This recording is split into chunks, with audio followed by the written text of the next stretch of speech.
Hello everyone, and welcome to this tutorial on the Network Lerp Movement plugin in Unreal Engine.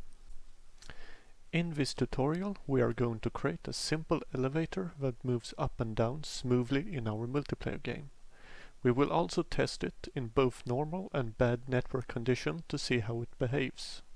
By the end of this tutorial you have an understanding of how to use this plugin to create synchronized network movement in your own multiplayer game. To start, we'll need to enable network emulation so that we can simulate latency and packet loss. This will allow us to test our elevator's movement in different network conditions. To do this, we will go up to Edit, Editor Preferences. Down here in Level Editor, we're going to click Play. If you scroll down, you will have Enable Network Emulation.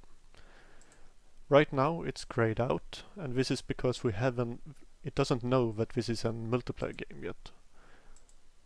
As you can see here, down in net mode, we have play standalone. But if we change this to play as listen server or play as client, we can now enable network emulation. As emulation targets, select everyone, and then as network profile, we can start with average. Next we are going to create our elevator. So let's create a blueprint, an actor, and call it BP elevator. And drag it out and open it up. I'm going to need a floor, so let's just add a cube. And customize it as you will.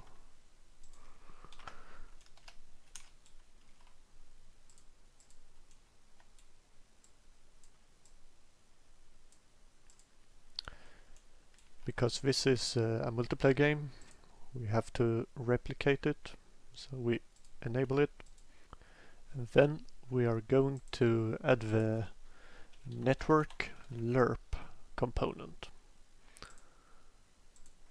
The default values will be good enough for our elevator, but let's go through them quickly.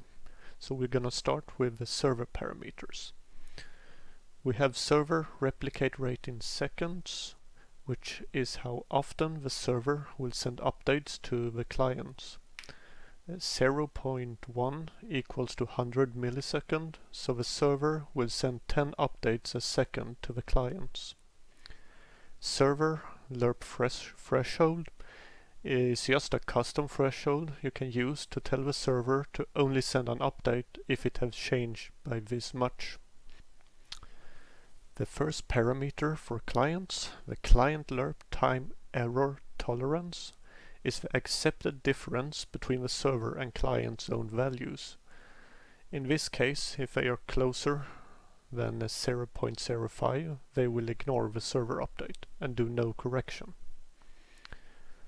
The client max time between updates in seconds is basically how much time that is allowed to pass between a server update before the client will stop its own actor from lerping. This can happen during heavy packet loss or when the actor is not relevant anymore. It is important to know that this value depends on the server replicate rate in seconds. So if we change this one to, for say, once every second, we have to increase this to be higher. For example, we could set it to 2 seconds. And the last one, the client correction Lerp alpha, is how fast a correction should be. If a client and server values are not close enough, a correction has to be made, and a value of 1 would be instant, so there would be no smoothing at all. But a value of 0, then it will use the current delta time. So here you can try different values between 0 and 1 to see whatever fits your needs. Okay, so now let's do some coding. We go to the event graph, and we are going to drag out the Network Lerp component. And here we can just search on Lerp and we have a function we can use. So this is the main function, lerp between. This is where we give a start transform and a target transform, the duration, how long it will take to go from start to target, and then we can loop if it should go back and forth. So in this case we want it to start from the origin, so get actor transform. The target should be up here, and one of these squares is about 100, so 200 up, 200 units.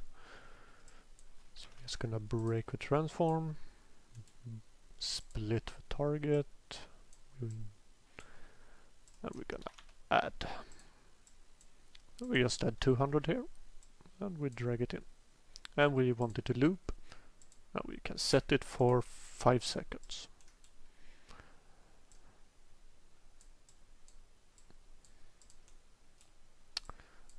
So another thing here, this is a server function. Only a server will execute this.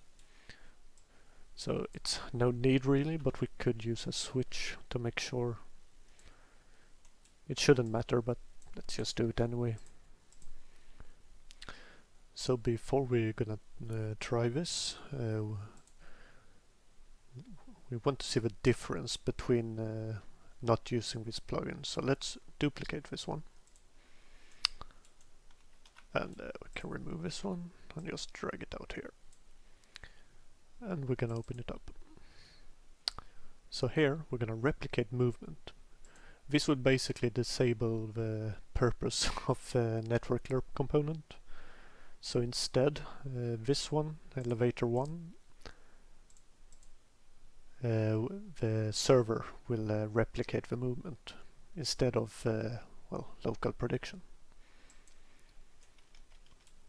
So let's start it up. As we can see here on the server, it will always look good. But if we go with a client, can you see the difference? The one to the right is jittering. So if we stand here, we can see how it's shaky, the camera is shaking. But if we jump over to the Network Lerp component, it doesn't shake anymore. And they are in sync.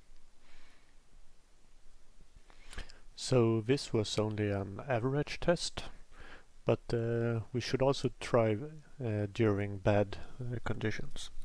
So let's go back to the network emulator and let's change the profile to bad.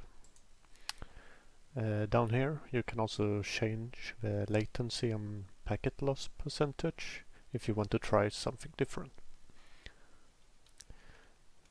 And we can see that it's still jittering and the client is lagging. And we jump over to the Network Lerp component. It's still in sync, but there is no jittering.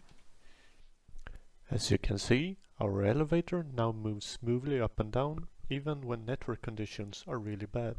So with the Network Lerp Movement plugin, we can ensure smooth movement across the network.